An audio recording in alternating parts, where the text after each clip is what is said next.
الله وملائكته يصلون على النبي يا أيها الذين آمنوا صلوا عليه وسلموا تسليما بلغ العلا بكماله كشف الدجى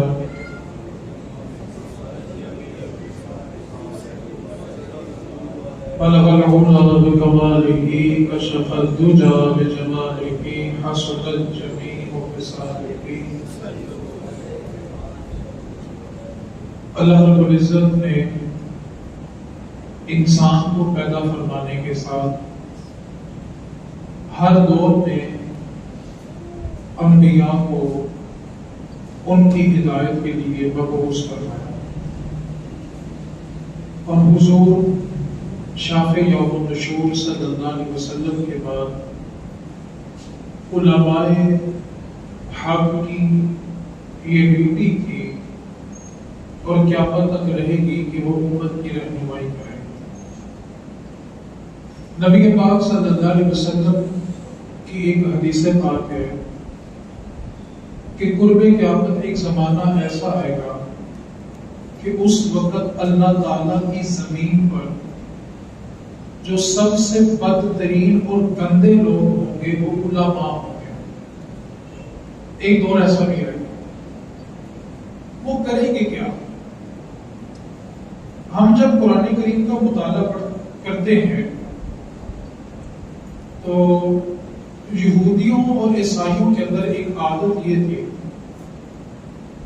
کہ جب کوئی غریب بندہ جرم کرتا تھا تو اس کو کتاب کھول کھول کے سزائیں دکھاتے تھے، اور جب کوئی طاقتور جرم کرتا تھا تو جن آیات میں ان کی سزا لکھی ہوتی تھی اس کے اوپر ہاتھ رکھتے تھے.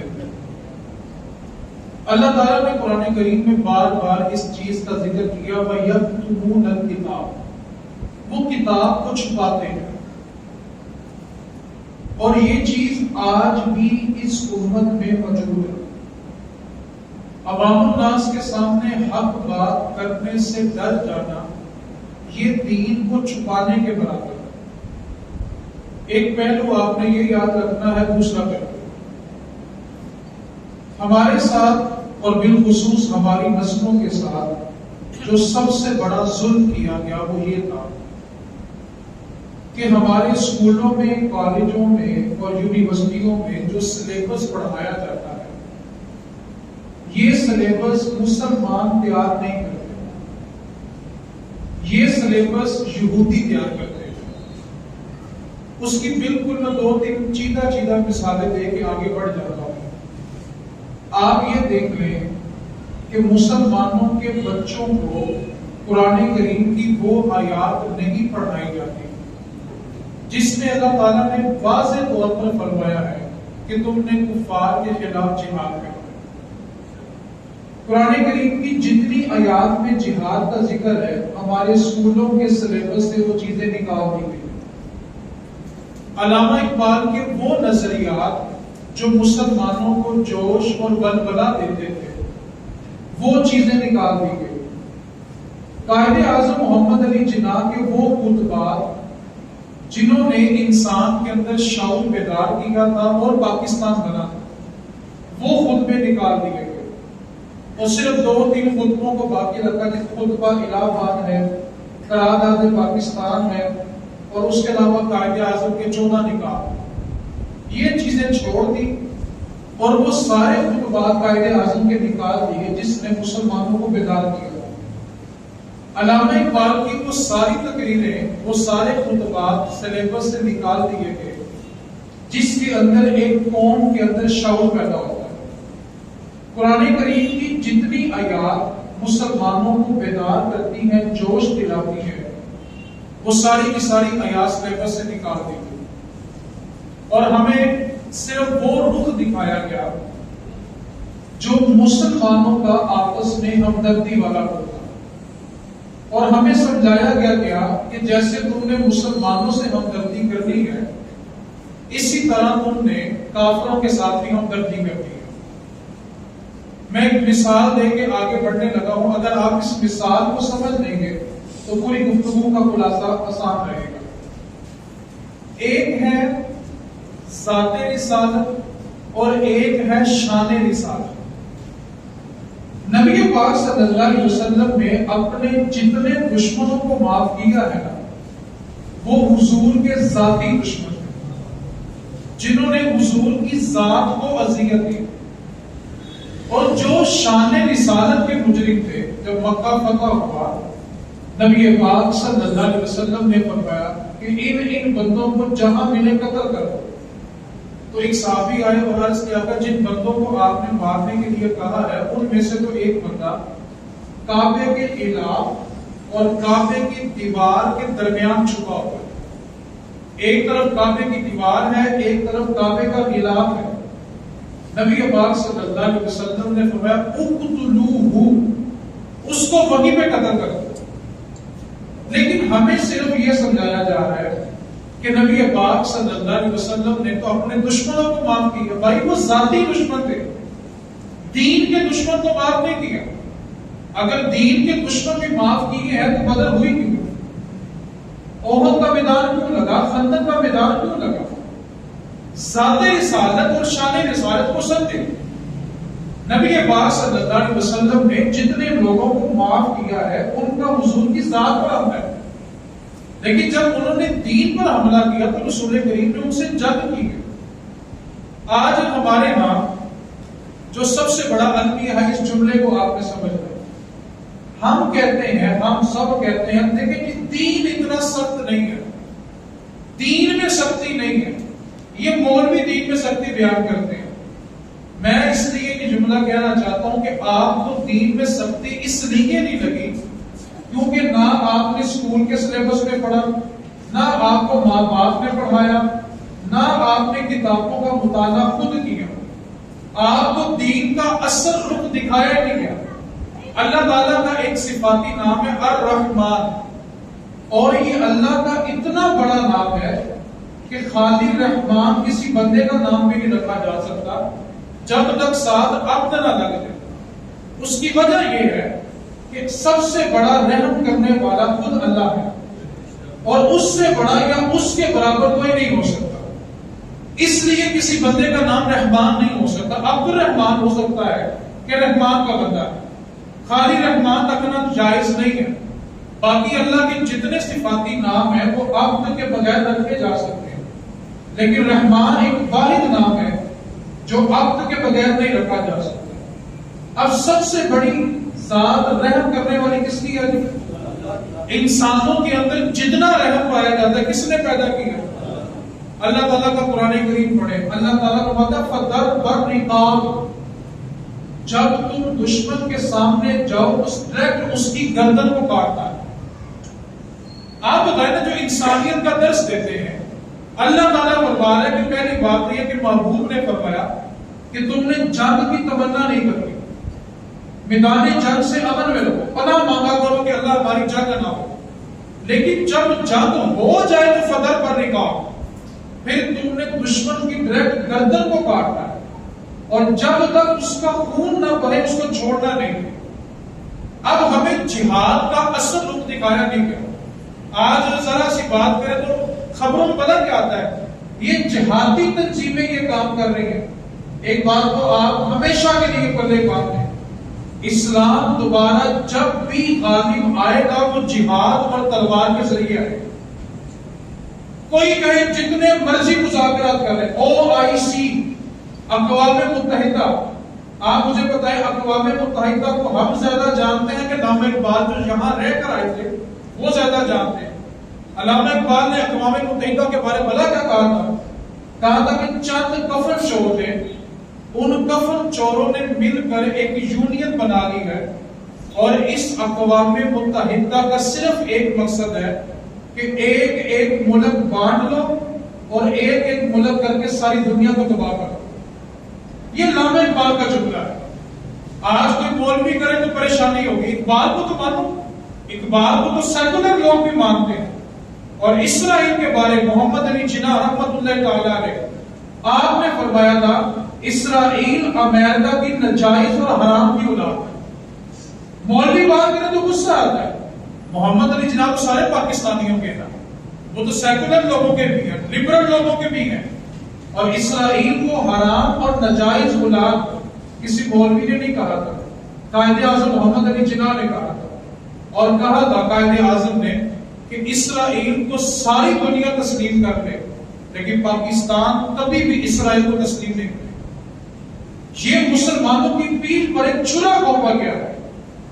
آپ ایک بات کو سمجھیں، یہ اسرائیل اور فلسطین یہ دونوں الگ الگ ریاستیں بنائی گئی ہیں نہیں ہیں۔ آپ کے علم میں ہونا چاہیے جو اسرائیل ہے یہ فلسطین کی زمین پر آباد کیا گیا ہے۔ اسرائیل کی جو ملک کی زمین ہے وہ اسرائیل کی نہیں اور فلسطینی ہے۔ فلسطین کے اندر ایک رقبہ تھا جس پر آ کر یہودیوں نے قبضہ کیا اور اس کو اسرائیل کا نام دے دیا۔ اسرائیل اس وقت پوری دنیا سے یہودیوں کو بلاتا ہے اور اس کا ایک ہی مقصد ہے، گریٹر اسرائیل۔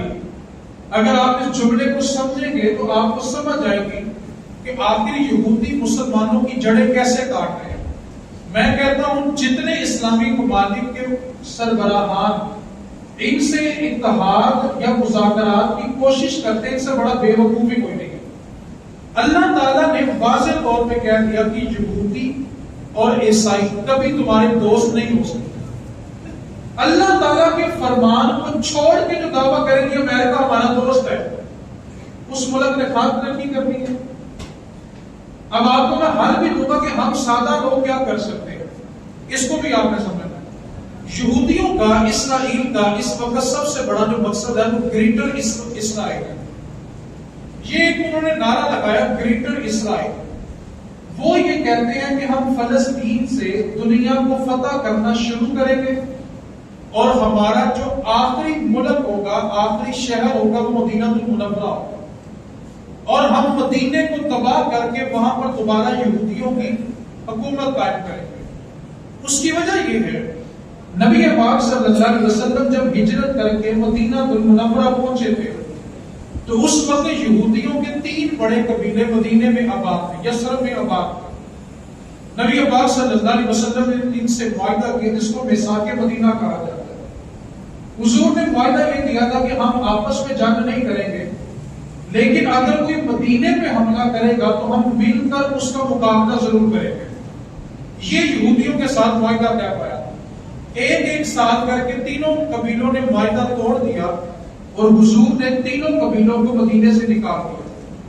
اور نبی پاک صلی اللہ علیہ وسلم نے یہ وصیت فرمائی تھی کہ میرے بعد پوری جتنی عرب کی پٹی ہے، ساری عرب پٹی سے ایک یہودی کو چن چن کے باہر نکالو۔ کیوں؟ یہودی کبھی کسی کا دوست نہیں ہو سکتا۔ اب نبی پاک صلی اللہ علیہ وسلم کی یہ وصیت تھی۔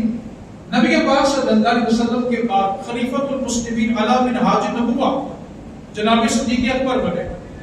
صرف اور صرف 2.5 سال آپ خلیفہ رہے اور آپ کا وصال ہو گیا، اور آپ کے سامنے 2 چیلنج سب سے بڑے تھے۔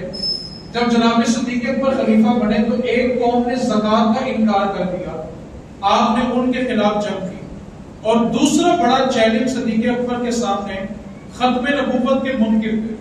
اس جنگ کے اندر 700 صحابہ وہ شہید ہوئے جو حافظ قرآن تھے۔ ختم نبوت کے لیے جنگ لڑی گئی۔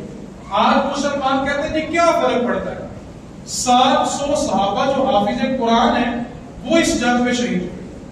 اب جناب صدیق اکبر رضی اللہ تعالیٰ عنہ کو موقع نہیں ملا کہ وہ اس وصیت پر عمل کرتے اور یہودیوں کو چن چن کے باہر نکالتے۔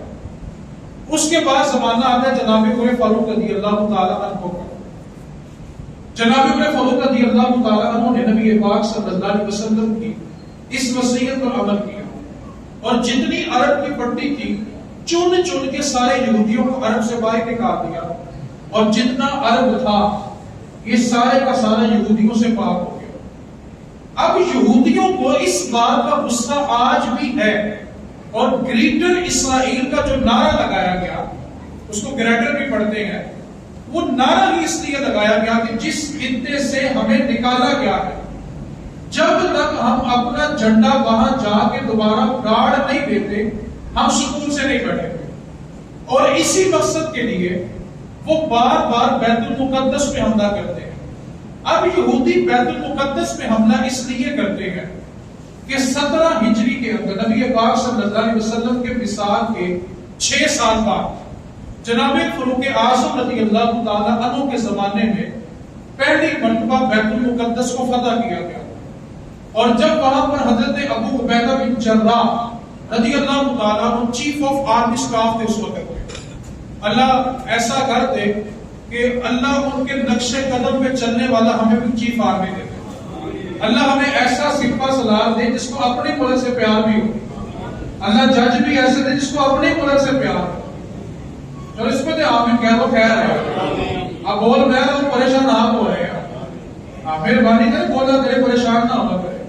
وہ تو ہمارے معاشرے میں مشہور ہے، پرچہ ہو جائے نا امام صاحب پہ تو بندہ کو موٹر سائیکل کی ضمانت بھی نہیں دیتا۔ آپ نے پریشان نہیں ہونا، ہم نے جواب دے اللہ کو ہونا ہے، ان کو تھوڑی ہونا ہے، تو آپ صرف آمین کہہ دیا کرے، آپ کو کچھ نہیں کرنا۔ ریکارڈنگ میری ہو رہی ہے، بول اسپیکر میں میں رہا ہوں اور پریشان آپ ہو رہے ہیں، پریشان نہیں ہوا کرے۔ ایک بات کو یقین سے اپنے پلے باندھ لیں، جس انسان کی جو رات قبر میں ہے نا وہ باہر ہو سکتے، اور جو باہر ہے ساری کائنات مل جائے وہ قبر کے اندر ہے، اور اگر یقیندار ہے تو پھر آمین تو قبول ہوگا۔ اللہ کرے ہمیں ایسی قیادت ملے جس کو پاکستان سے پیار ہو، کیونکہ جب پاکستان سے پیار ہوگا تو مسئلہ ہی حل ہو جائے گا۔ تو اب فاروق اعظم رضی اللہ تعالیٰ عنہ نے 17 ہجری کے اندر بیت المقدس کو جب فتح کیا نا، ابو عبیدہ بن جراح جو تھے وہ چیف آف آرمی اسٹاف تھے، تو جو اس وقت عیسائیوں کا بڑا لیڈر تھا نا، راہب تھا، یہودی بھی تھے عیسائی بھی تھے، اس نے نا اوپر مینارے پہ آ کے کہا کہ تم جنگ بند کر دو، تم سے بیت المقدس فتح نہیں ہوتا۔ تو مسلمانوں نے کہا ہم پوری قوت کے ساتھ کھڑے ہیں، ہمارے ساتھ اللہ کی مدد شامل حال ہے، ہم اپنے قبلہ اول کو فتح کریں گے۔ تو اس راہب نے کہا کہ اصل مسئلہ یہ ہے، میں یہ نہیں کہہ رہا کہ مسلمان فتح نہیں کریں گے، میں یہ کہہ رہا ہوں کہ تم سے فتح نہیں ہوگا۔ تو ابو عبیدہ بن جراح نے پوچھا ہم سے کیوں نہیں ہو سکتا؟ تو انہوں نے کہا کہ اصل میں ہم نے اپنی تورات میں پڑھا ہے کہ ایک محمد عربی آخری نبی آئے گا، اس کا ایک صحابی ہوگا جو آ کر اپنے قبلہ اول کو آزاد کروائے گا، اور ہم اس کی نشانیاں بھی جانتے ہیں، اور میں نے تم سب کو دیکھا تمہارے اندر وہ بندہ ہے ہی نہیں ہے۔ تو ابو عبیدہ بن جراح کہنے لگے بتاؤ اس کی نشانیاں کیا ہیں؟ جب راہب نے نشانیاں بتائی کہ اس بندے میں یہ نشانیاں ہوں گی، تو راہب کہنے لگا تم کچھ دیر انتظار کرو۔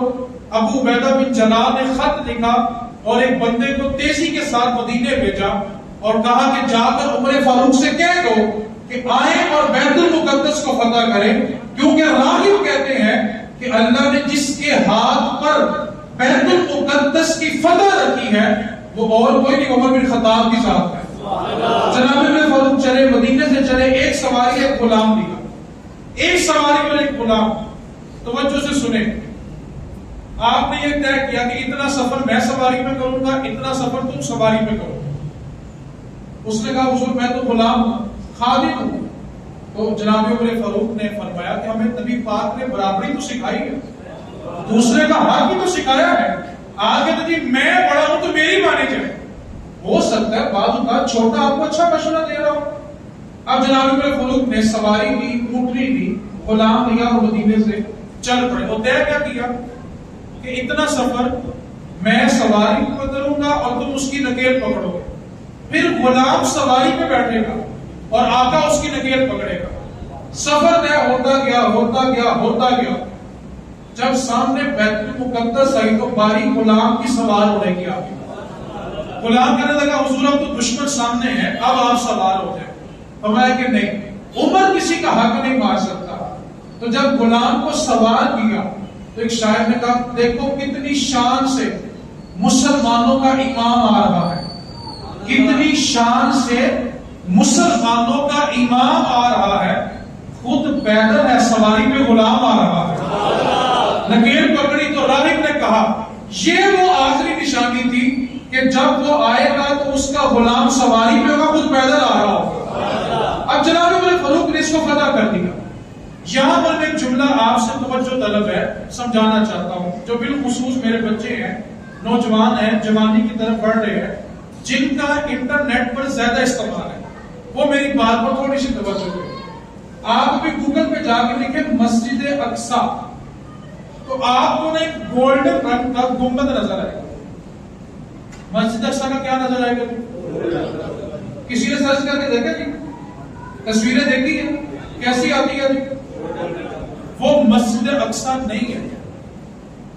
وہ مسجد اقصی وہ قبۃ الصخرہ ہے. یہ وہ مینار ہے جو جناب عمر فاروق نے تعمیر کروایا تھا. اور یہ بھلا کب تعمیر کروایا تھا؟ یہ جو آپ کو گولڈن رنگ کا گنبد نظر آ رہا ہے نا، یہ وہ ٹیلا تھا جہاں پہ نبی پاک براق پہ سوار ہو کے معراج پر گئے اور اس کے اوپر یہ گنبد بنایا گیا ہے. یہ مسجد اقصی نہیں ہے. اصل میں ہوا ہمارے ساتھ یہ کہ یہودیوں نے اس پر پیسہ لگایا اور انٹرنیٹ پہ اس کو عام کیا کہ جب مسلمان تلاش کریں کہ ہمارا پہلا قبلہ کون سا ہے تو ان کو ایک سنہری رنگ کا گنبد دکھا دیا جائے. حالانکہ آپ اس گنبد کے تھوڑا پیچھے دیکھیں تو آپ کو ایک کالے رنگ کا گنبد نظر آئے گا. جس طرح سرمے کا رنگ ہوتا ہے نا، سرما ہوتا ہے، سرمئی رنگ ہوتا ہے، اس طرح کا آپ کو ایک گنبد نظر آئے گا. اصل مسجد اقصی وہ ہے. اس کے اندر ہزاروں بندوں کے نماز پڑھنے کی گنجائش ہے. اور مسجد اقصی وہ مسجد ہے نبی پاک صلی اللہ علیہ وسلم نے فرمایا کہ کائنات میں زمین پر جو سب سے پہلا گھر بنایا گیا وہ بیت اللہ ہے. اور اس کے بعد ہوئے زمین پر جو دوسری مسجد بنی تھی وہ مسجد اقصی تھی. رسول کریم صلی اللہ علیہ وسلم سے پوچھا گیا کہ ان دونوں مسجدوں کے تعمیر ہونے کے دوران کتنا فاصلہ تھا؟ تو فرمایا 40 سال. 40 سال پہلے بیت اللہ بنایا گیا اور 40 سال کے بعد مسجد اقصی بنائی گئی.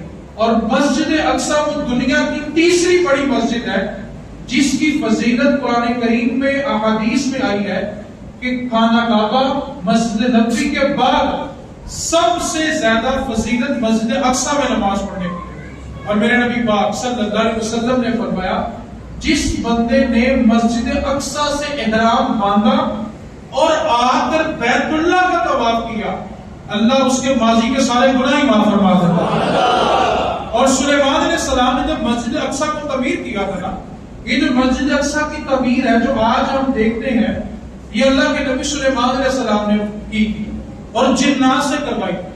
اور جنات 24 گھنٹے کام کرتے تھے. اور سلیمان علیہ السلام نے جب اس کو تعمیر کر لیا تو اللہ تعالیٰ نے فرمایا کہ سلیمان مانگو کیا مانگتے. جیسے ابراہیم علیہ السلام نے اور اسماعیل علیہ السلام نے بیت اللہ تعمیر کیا تو اللہ نے فرمایا تھا بتاؤ ابراہیم کیا مزدوری چاہیے، اور حکم کیا ہے کہ مزدور کو مزدوری اس کے پسینہ، پھر بولو ذرا جی، مزدور کی مزدوری کب دینی ہے جی؟ اس کے پسینہ خشک ہونے سے. اب ابراہیم علیہ السلام نے اور اسماعیل علیہ السلام نے مزدوری کس کی کی؟ کیونکہ گھر تو اسی کا بنایا ہے نا. جس کا گھر ہوتا ہے مزدوری. آپ سوچو تو صحیح، مزدوری لینے والے ابراہیم ہو اور دینے والا رب ہو. میں کہتا ہوں مانگنے کی بھی انتہا نہیں اور دینے کی بھی انتہا نہیں. مانگا تو کیا مانگا؟ اللہ نے بتایا اے میرے خلیل مانگ کیا مانگتا ہے؟ تو نے میرا گھر بنایا ہے. میں کہتا ہوں ابراہیم کی سوچ میں قربان جاؤں. عرض کرنے لگے مالک اگر تو نے مجھے اپنے گھر کی مزدوری دینی ہے تو مزدوری یہ دے کہ اپنے آخری نبی محمد مصطفیٰ کو میری اولاد میں پیدا فرما دے. یار رب سے مانگا تو مانگا بھی کیا، رب کا حبیب ہی مانگ لیا. اور آپ تصور کریں کہ اللہ تعالیٰ نے ابراہیم علیہ السلام کے بعد جتنے نبی بھیجے ہیں نا سارے کے سارے آپ کی اولاد میں سے. اب اسماعیل علیہ السلام کے بعد ابراہیم علیہ السلام کے بیٹے کون ہیں جی؟ اسماعیل. ان کی اولاد میں صرف ایک نبی پیدا ہو گئے اور وہ مدینے والی سرکار کی ذات ہے. ان کی نسل میں سے حضور ہے. اب سلیمان علیہ السلام نے مسجد اقصی کو تعمیر کیا اور اپنے پھر مانگ سلیمان کیا مزدوری مانگا. 3 چیزیں سلیمان علیہ السلام نے مانگی. پہلی چیز عرض کی ہے میرے مالک اگر مجھے مزدوری دینی ہے تو پہلی چیز یہ ہے کہ میری چاہت ہمیشہ وہ رکھنا جو تیری چاہت. کبھی ایسا نہ، میری کبھی خواہش بھی ایسی نہ آئے کہ جو تیری رضا نہ. ہمیشہ میری چاہت وہ ہو جو تیری چاہت ہے، اور دوسری بات مجھے ایسی بادشاہت دے جو میرے بعد کسی اور کو نہ ملے۔ آپ دیکھیں سلیمان علیہ السلام کی بادشاہت صرف زمین پہ نہیں ہے، ہواؤں کے اوپر بھی ہے، اور سلیمان علیہ السلام جب صبح اٹھتے تھے تو جس طرف ہوا کو حکم دیتے تھے ہوا اس طرف چلتی تھی۔ پرندوں کے اوپر آپ کی بادشاہت، جانوروں کے اوپر آپ کی بادشاہت، اور آپ کا لشکر لاکھوں کی تعداد میں ہوتا تھا۔ زمین پہ جنات ساتھ چلتے تھے اور آسمان پہ پرندے ساتھ چلتے تھے۔ تو عرض کیا اللہ مجھے ایسی بادشاہت دینا جو میرے بعد کسی، اور تیسری بات کو سنے، عرض کرنے لگے اللہ میں نے تیرا گھر بنایا ہے، تیسری چیز تجھ سے یہ مانگتا ہوں جو اس مسجد میں آ کر نماز پڑھے اس کے سارے گناہ معاف کر دے۔ اللہ نے تینوں دعاؤں کو قبول کیا۔ سلیمان علیہ السلام کو ہمیشہ وہ چاہت تھی کہ اس کی چاہت تھی، بادشاہت ایسی تھی کہ وہ کسی کو نہیں دی، اور تیسرے کے اوپر ہمارا یقین ہے جس نے سجدہ کیا ہوگا ہم اس کو ضرور معافی عطا فرمائیں۔ اور جو ہمیں گولڈن رنگ کا گنبد دکھایا جا رہا ہے وہ مسجد اقصی، مسجد اقصی کا گنبد کس رنگ کا ہے؟ سرمئی مائل، سیاہ کلر کا ہے۔ تیسری بات علامہ اقبال رحمۃ اللہ علیہ نے جو کہا تھا کہ اقوام متحدہ جو ہے وہ کفن چوروں کا گروہ ہے، انہوں نے ملک بانٹے ہوئے۔ میں کہتا ہوں ان اسلامی ممالک اگر میری آواز بذریعہ نیٹ ان تک پہنچے ان کو شرم سے ڈھونڈ کے مر جانا چاہیے۔ کیا تمہیں مسجد اقصی کے باہر سسکتی ہوئی عورتیں نظر نہیں آئی؟ کیا تمہیں معصوم بچیوں کے سروں پہ گولیاں لگتی نظر نہیں آئی جو تم نے کہہ دیا کہ ہم اسرائیل کو تسلیم کرتے ہیں؟ آج تم نے کس منہ سے اسرائیل کی حمایت کی؟ ایک بات تو پہلے ساری دنیا بھی اسرائیل کو مان دے، انشاءاللہ پاکستان کبھی تسلیم نہیں کرے گا۔ کوئی سربراہ کہہ بھی تو ہم اس کو تسلیم نہیں، کیونکہ قائد اعظم نے کیا فرمایا تھا؟ اسرائیل امریکہ کی ناجائز اولاد، اور یہ مسلمانوں کی پیٹھ پر ایک چولہا بوپا گیا ہے۔ گفتگو میں سمیٹنا چاہتا ہوں، آپ کی توجہ چاہتا ہوں۔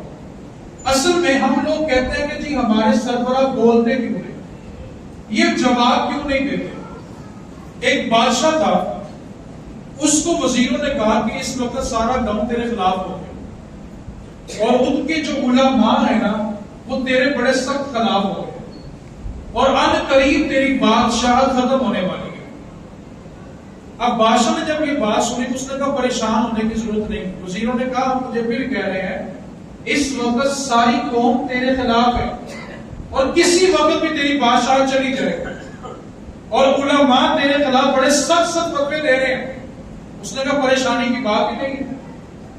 بادشاہ نے حکم دیا کہ وزیروں کو جاؤ سارے گاؤں میں چلے جاؤ اور جا کر سارے گاؤں کو یہ کہہ دو کہ کل دوپہر کا کھانا بادشاہ کے محل میں، اور بادشاہ تم سے مذاکرات کرنا چاہتا ہے، بات کرنا چاہتا ہے۔ جیسے آج ہمارے یہ سر تسلیم خم بادشاہوں کو بلایا جاتا ہے جن کی زبان سے مسلمانوں کے لیے جملے بھی نہیں نکلتے، جنہوں نے تقریریں پڑھ کے کرنی ہونا وہ کبھی اپنے جذباتوں کو بیان نہیں کر سکتے، وہ اپنے لفظوں کے غلام ہوتے ہیں۔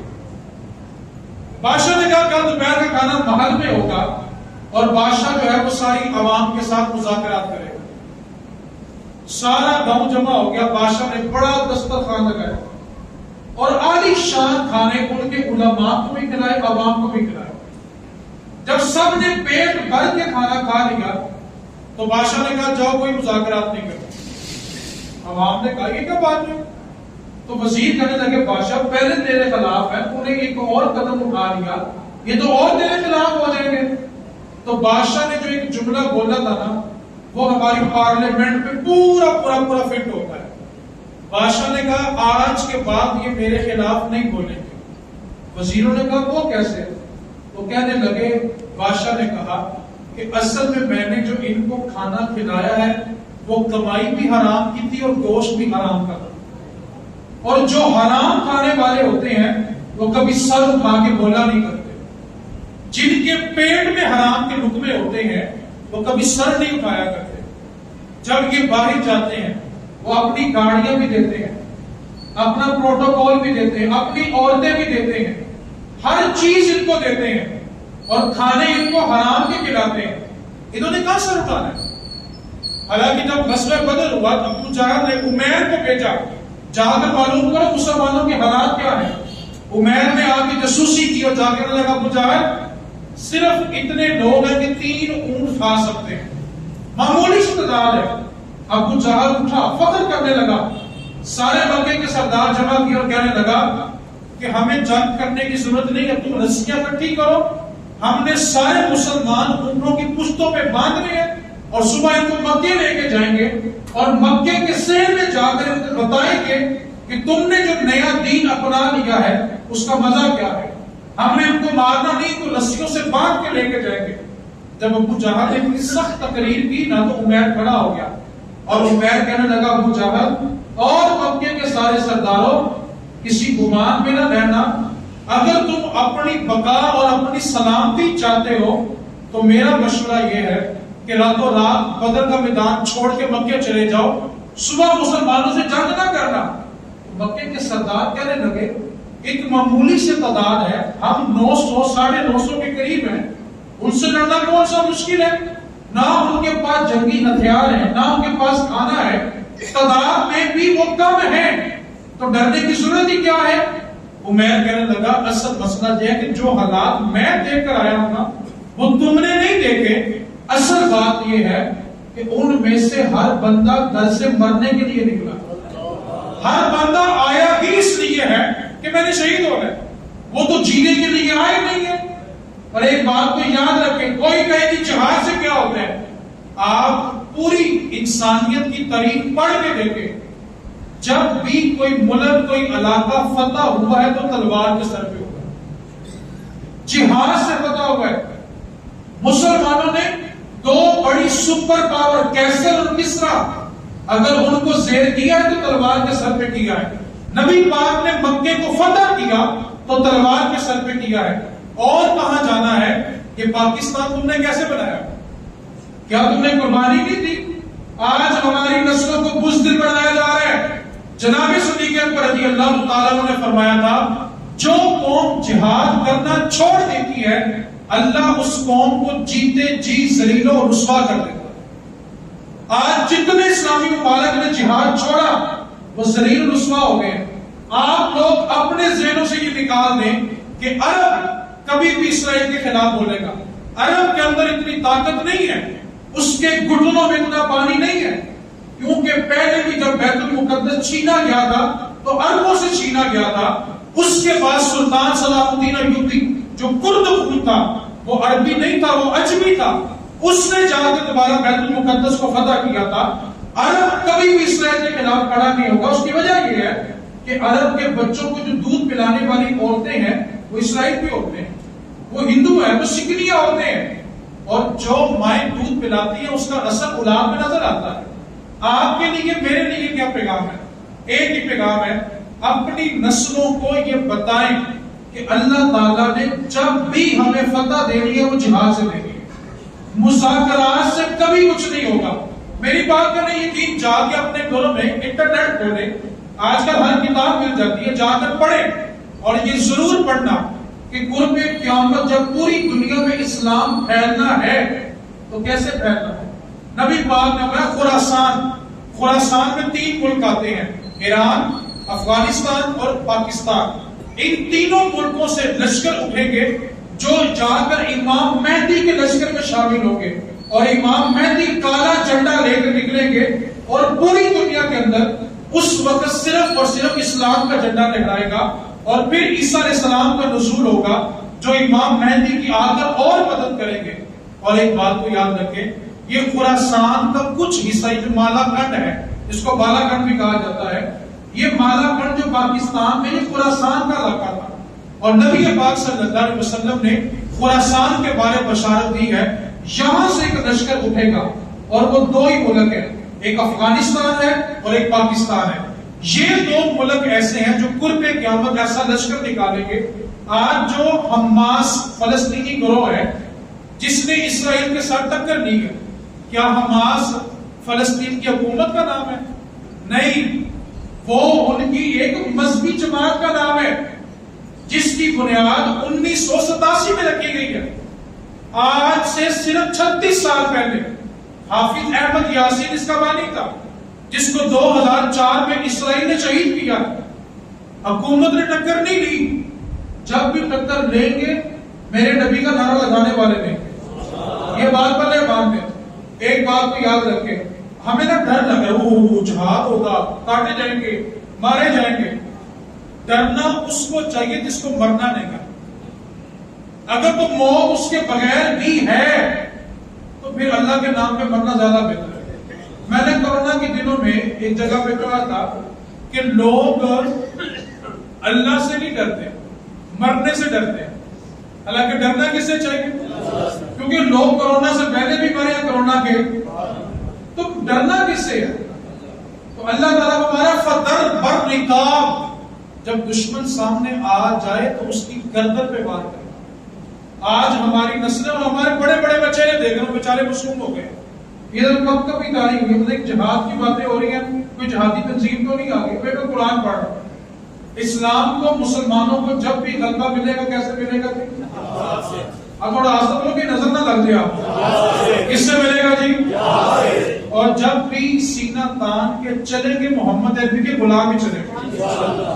اس لیے جنہوں نے حرام کے ٹکڑے کھا لیے ہیں وہ کسی بھی عہدے پہ ہوں کبھی بول سکتے نہیں, کبھی بول سکتے نہیں. اس لیے آپ اللہ کی بارگاہ میں دعا کریں, کیونکہ میرے نبی پاک نے فرمایا دعا مومن کا اسلحہ ہے. دعا کیا ہے مومن کا؟ ہمارے پاس ہتھیار وہ تو نہیں ہے, دعا تو ہے نا. اے اللہ ہم تجھ سے بھیک مانگتے ہیں اسرائیل کو تباہ کر دے. تو کم از کم آمین تو گویا. اے میرے اللہ اسرائیل کو تباہ فرما. اللہ اسلام کے جتنے دشمن ہیں سب کو رزق و نابود فرما. اے میرے اللہ اسلام کو غلبہ عطا فرما. اے اللہ ہمیں پاکستان سے پیار کرنے والی قیادت عطا فرما. اور بالخصوص ہمیں ان جیسوں کے نعرے مارنے سے پرہیز کرنے کی توفیق عطا فرما.